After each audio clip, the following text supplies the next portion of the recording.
Lots of bread this morning. Breadcrumbs on the carpet this morning. Boy, it makes me feel hungry. It makes me feel hungry. And I had breakfast. And I am hungry. I am hungry. Are you hungry? Are you hungry? What are we hungry for? Well, I'm not just thinking about breakfast or bread, of course. That is very important. Lunch is coming up soon. Yay! But I'm not just talking about physical hunger. I'm talking about real hunger, spiritual hunger. Are you hungry in that way too? Spiritually hungry? Jesus said, I am the bread of life. Anyone who comes to me will never be hungry ever again. Interesting, isn't it, how Jesus said, anyone who comes. It's not about signing up or becoming a member or believing a certain number of things. It's just showing up. Whoever comes to me, Jesus said, I will feed so that she and he will never be hungry again. And I am hungry. More so now than ever, I think. What am I hungry for? Well, not so much for myself, not so much for my own spiritual consolation, although there's nothing wrong with being hungry for that, and I hope you are hungry for that too. But I'm hungry for other things. I'm hungry and thirsty for righteousness' sake. Or, as we say, the Pledge of Allegiance, I am hungry for justice and liberty for all. It's interesting that we say that. That comes from Jesus. That comes from the Bible. Actually, those words, liberty and justice, really come from Judaism, from our Jewish brothers and sisters, which is kind of ironic, isn't it, in a way, given how long and so often Christians have persecuted Jews. And I say Christians, but really so-called Christians, because anyone who really is a follower of Jesus wouldn't persecute anyone. It's not possible. It's not possible to read and internalize the love of God and then go and persecute a neighbor, even if they're really different. But I am hungry and thirsty for righteousness. And I'm hungry and thirsty for liberty and justice for all. How about you? Are you hungry for that?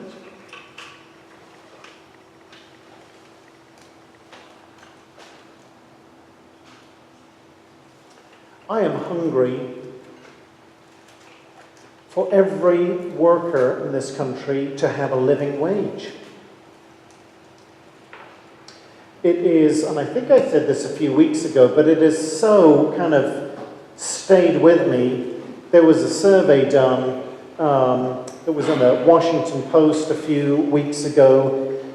There is nowhere in this country where, if you are on minimum wage, there is nowhere now in this country where you can afford to rent a 2-bedroom apartment.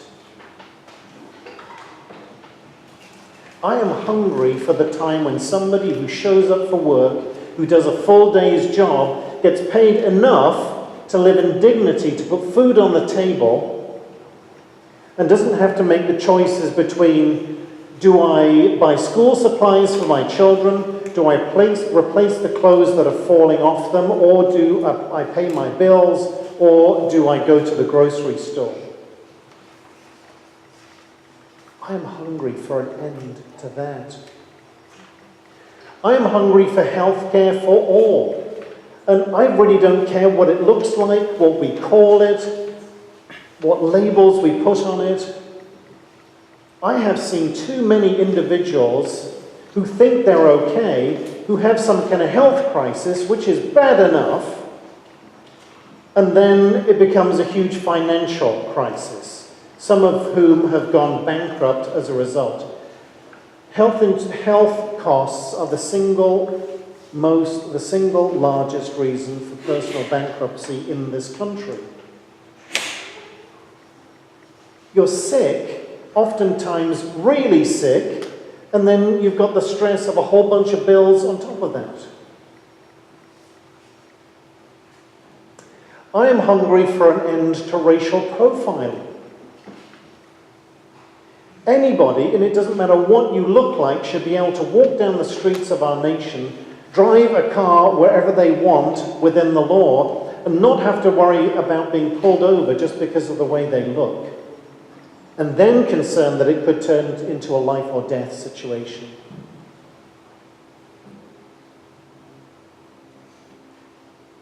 I am hungry for immigration reform.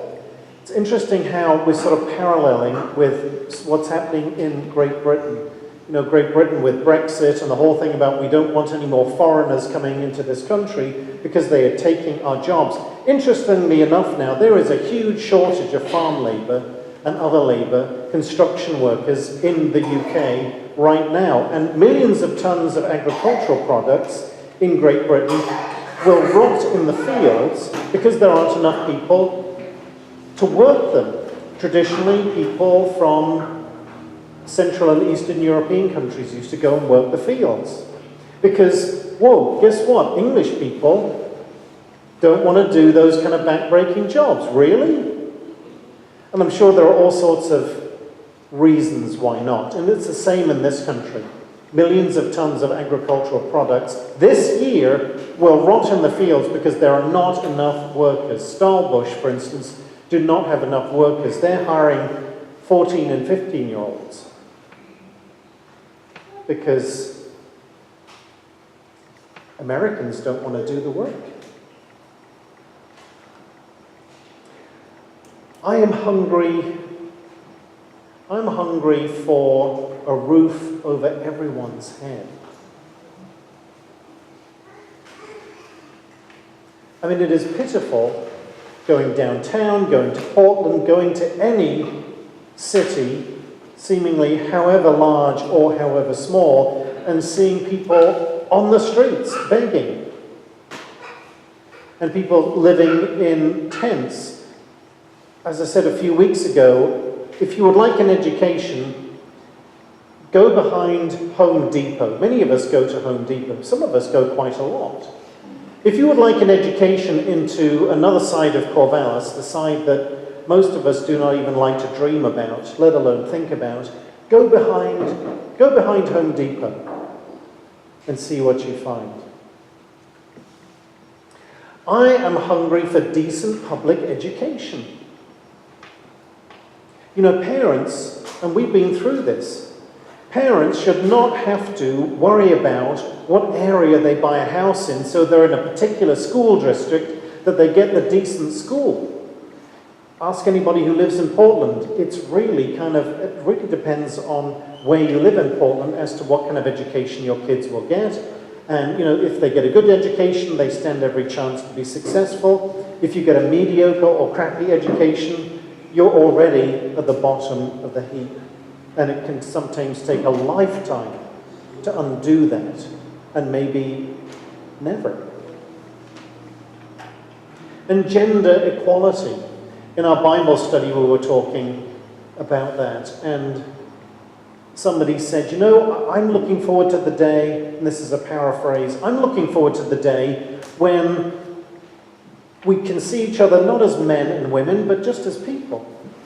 I mean, gender is important, but it should make no difference in terms of access to jobs, equal pay, how you're treated, whether you feel safe walking down the street or not, how people view you, whatever. There was a really fascinating article in a magazine I write, and it was about a man who was born a woman and transgendered and became a man, and he had been an engineer as a woman and stayed in his career.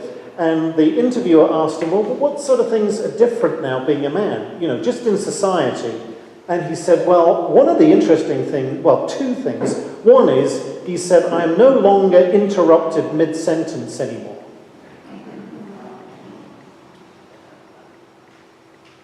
And second is, if I say to my colleagues, I've got this, my colleagues will say, sure you do. As a man, if you say, yeah, I got this, guys, no worries. All the other fellows say, yep, that's right. He said, as a woman, they'd always be like, well, are you sure? Do you need some help? Are you sure you really know what you're doing? Interesting, interesting. We've come a long way, but there's still a ways to go. Oh, I am hungry. God is hungry. Are you hungry? Yes. Yes. Yes. And here's the thing. Here is the thing. That hunger sometimes can be really painful. You know, that I'm sure there have been times when you've skipped a meal or for circumstances and it's been a long time since you're hungry. And if you're really hungry, sometimes it's actually painful. You know, and you feel a little faint and you don't feel good and there's that real knot in your stomach. God has made us this way. God has made us to be hungry. Hungry for the bread of life. Hungry for God's love. Hungry for God's mercy. Hungry for God's justice.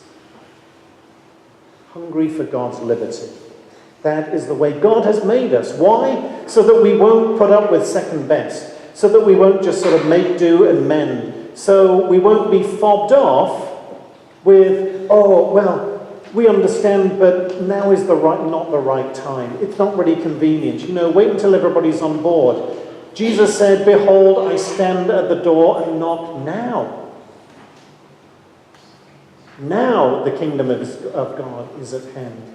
Now is the time, not tomorrow, not next month, not next year, now. Now.